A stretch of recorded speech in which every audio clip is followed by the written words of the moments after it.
I've heard from people that were in the past that one of the most difficult parts of recovering from or this or that is that when you take it's like one of the most pleasurable visceral experiences that you can have.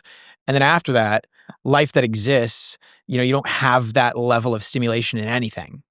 Is this true, or is that like not really something that affects? It certainly is true for an early recovery, certainly, because the good news about it and the good news about life in general is that the brain has a miraculous ability to regenerate. It's an incredible organ that just can truly regenerate. And so in early recovery, certainly you are numb to everything, and there's really nothing that's going to feel the same way that it did. But you will start to find a lot of pleasure in the clarity that you get from being sober and your ability to say and speak into existence and do things that you just never would have had. And I mean, being truly sober, not on off of everything, getting to a point where you're just literally just back in the world. Because I had moments where I got down to a few milligrams and I was on a little bit of, it's not the same. It's not the same until you get fully clean. But even now, yeah, to an extent, I sometimes do feel that still. I do sometimes feel like whether it's that or any of the other dopamines that I've been to in my life, that without that adrenaline and without that spike of or drip of dopamine, that I do feel a little bit less enthused about things that other people find massive amounts of enjoyment in. And it's been a tough path to navigate, only because it pushes me away from some of the simpler pleasures of life, which is, which can end up being more, can create more sadness in the long run. I've had trouble in relationships. I've had trouble in finding joy in things that other people, watching a sunset or, any of those more, thoughtful activities could usually invoke in people, just because I've become so attuned to that adrenaline and to that overstimulation, and that's what I'm trying to fix now. And I think truthfully, like a full dopamine, this is like the next layer, like forget just the drugs, but like real true dopamine detox, meaning like, hey, 20 minutes a day on your phone, 10, you're not responding to any of the text messages. Right. You're really just really living, and you're not having the ice cream. You know what I'm saying? Like you're not, for me, I've had my, struggles with on the sex side. Like you're not doing that. You're not going to Vegas and hooking up with the girl, the bottle girl, or this or that person or whatever. You're just not, because then you start to really reset that receptor, and you really start to then potentially get enjoyment from going for a walk with a dog, because you can really, you can burn your glands out. I mean, there's only so much dopamine and serotonin your brain can create before you deplete it. What would you say you're to now? Right now? Yeah.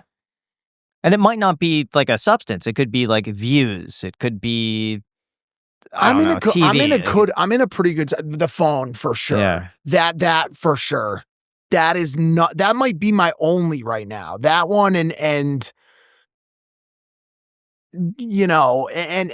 certainly I'm still working through, to be completely transparent. I'm still working on the girl stuff a little bit. I certainly just, it has always been kind of part of my real world brand, my content brand.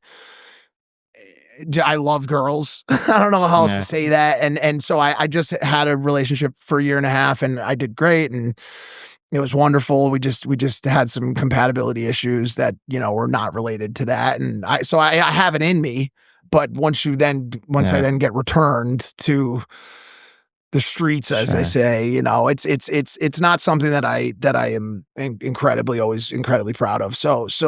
But the phone is number one. Okay. The phone is number one. I mean, I cannot get the thing out of my hand.